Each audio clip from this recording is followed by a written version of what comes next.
everyone! Welcome to Lucas, Estefan, and Haya channel.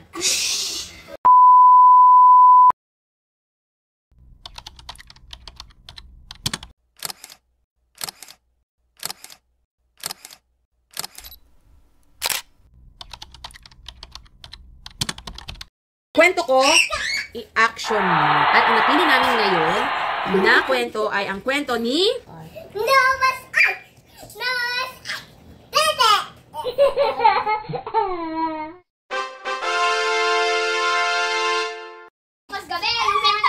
Okay, so let's start now. Story starts na ang sama-sama-sama ng mundo. Ayan, basta talaga ang mga bad things.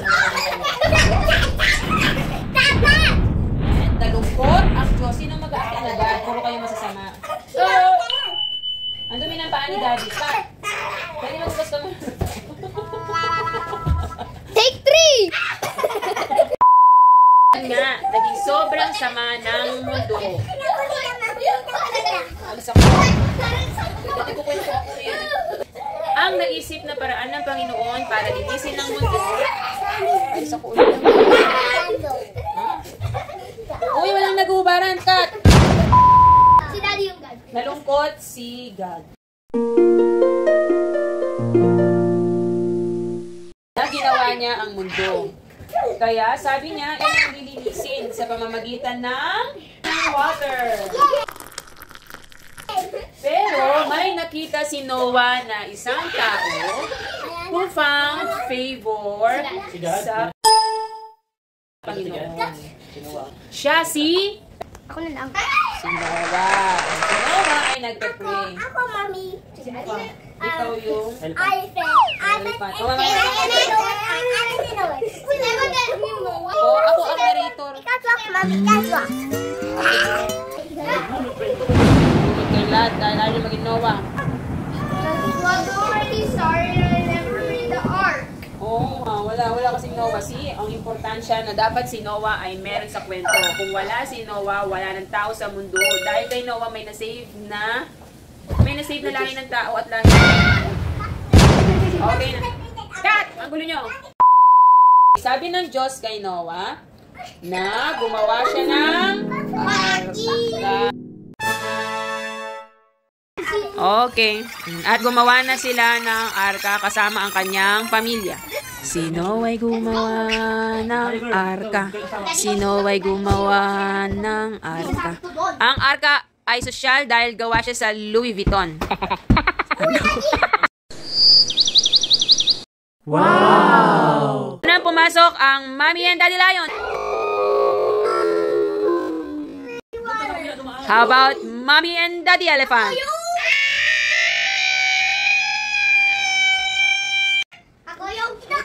How about Mommy and Daddy Monkey? Mommy and Daddy Giraffe.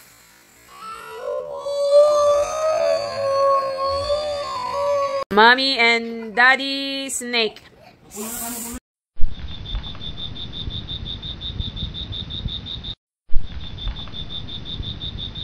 Mommy and Daddy Panda.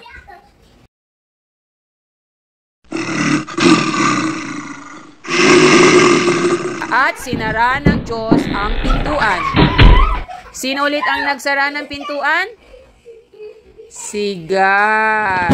At kung ano man ang sinara ng Diyos, walang sino man ang makakabukas. Ayan na, lumabas ang tubig mula sa ilalim ng lupa at bumuhos ang malakas na ulan. At ang arka ay sumayaw ng 8-8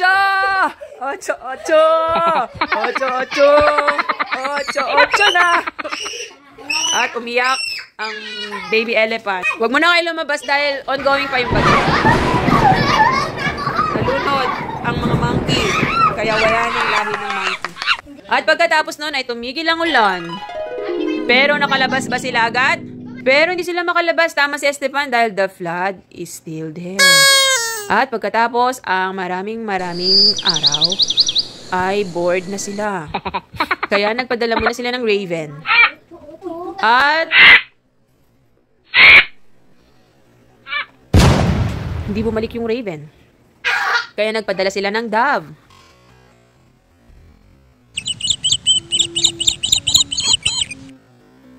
Pero bumalik yung dove. Dahil wala pang lupa o puno. Hindi ba safe bumaba? Sa pangalawang pagkakataon ay nagpadala sila ulit ng dove. At ngayon ay may dala-dala na siyang leaves. Ibig sabihin meron ng puno. At sa pangatlong pagkakataon ay hindi na bumalik ang dove. At sinira na ni Noah ang bintana ng arka. At sila ay bumaba. Masayang lumabas.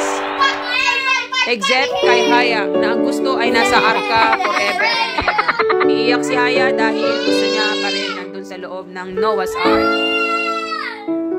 May rainbow na!